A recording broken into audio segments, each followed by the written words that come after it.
잠언은 우리가 이독할 때에도 바늘 잠자 말씀은 짜다, 그래서 바늘로 찌르는 말씀이다. 다른 의미로는 훈계 이렇게 돼 있어요. 훈계라고 하는 의미가 타이르다 이런 뜻이죠. 이는 기록 목적이죠. 그래서 지혜의 말씀, 훈계의 말씀, 명철의 말씀을 깨닫게 하려고, 우리 인생의 첫 발자국을 떼는 시작, 첫걸음, 근본은 먼저가 무엇이냐라고. 그래서 경외하라는 거죠. 공경하고 두려워하는 것이 시작이 되게 하라는 거예요. 그래서 메시지 번역은 하나님 앞에 엎드리는 것 이렇게 번역했어요. 그러니까 상반된 결과를 말하는, 낮게 여기고 하찮게 여기고 우습게 여기는 결과, 그리고 높게 여기고 엎드리고 시작이 되게 하고 근본이 되게 하고, 그 높이는 자의 결과가 왕관을 받아 금사슬을 목에 맨다고요. 이게 영광과 값진 것을 말하는 거 아닙니까? 그래서 우리는 동일하게 반복되는 패턴을 먼저 확인하려고 하는 거예요. 잠언의 기록 목적에서는 지혜와 율법과 훈계, 바늘의 형태로 제시된 말씀을 말하는 거예요.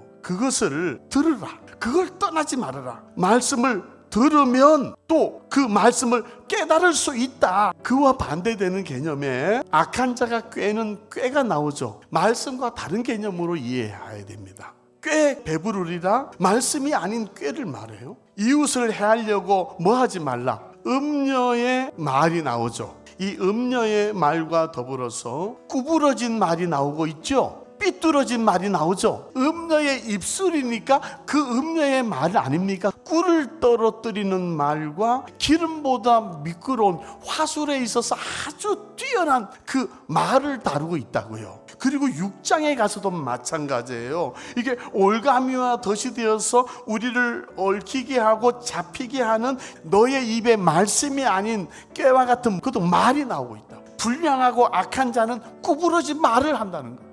악한 여인, 이방 여인의 혀로 하는 호리는 말이 또 나옵니다. 이 젊은이가 음녀를 만나면 음녀의 말을 듣게 되는데, 이 음녀의 말이 고운 말과 호리는 말입니다. 자, 이제 내용은 차치하고 꾀와 말씀과는 다른 말을 보셨죠? 지금 이게 7장까지입니다. 목적은 우리가 어떻게 살아야 되느냐, 우리가 왕관 쓰기를 원하고 금사슬을 목에 매는 자들이 되기를 원하는 겁니다. 그때의 시작과 첫걸음과 먼저와 우선은 하나님을 경외하라는 거죠. 그리고 잠언은 바늘이니까 그렇게 훈계와 지혜로 대변되어지는 하나님의 말씀을 높이고 말씀을 들으라는 거예요. 경외하라는 거죠. 말씀 앞에 엎드리라는 거 아닙니까? 그러면 왕관 쓴다는 거예요. 시편 138편, 말씀을 높이면, 말씀을 들으면, 말씀 계약에 참여하는 자가 된다면 응답해 주시고 영혼에 힘을 주시고 강하게 하시고,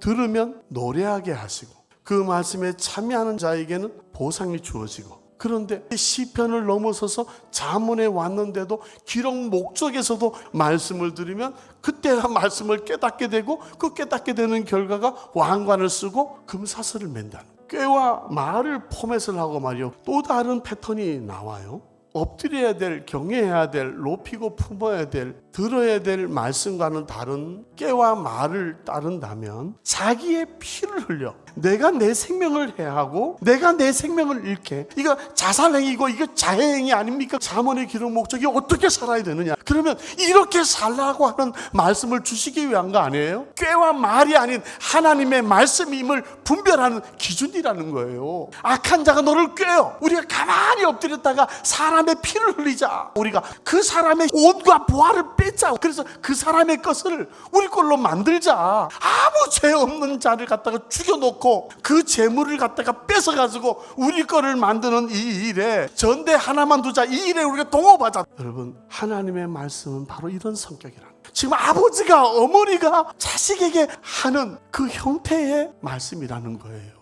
그 길을 간다면 그것이 바로 네 스스로가 네 피를 흘리는 거야. 결국은 나로 하여금 자살행위를 하게 하고 자해행위를 하게 하는 이 결과를 가져온다는 거죠.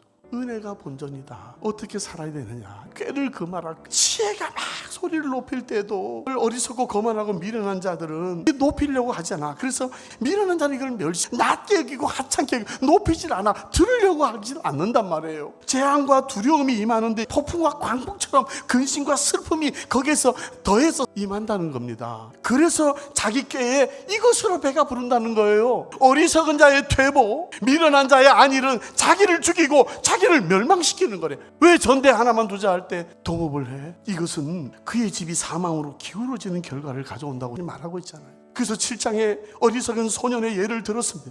기름이 발려져 있고 고운 말인데 꿀 같고 기름 같은데, 그러나 그를 따라가는 것은 소가 도살장에 끌려가는 것과 같고 화살이 필경 그 간을 뚫고 나가게 될 것이고 새가 그물에 빨리 빨려 들어가는 것과 같은 결과가 돼. 홀리지 말고, 후리는 말에 홀리지 말고 미혹되지 말고 거기에 죽은 자가 허다해. 어떻게 살아야 되느냐가 기록 목적이에요.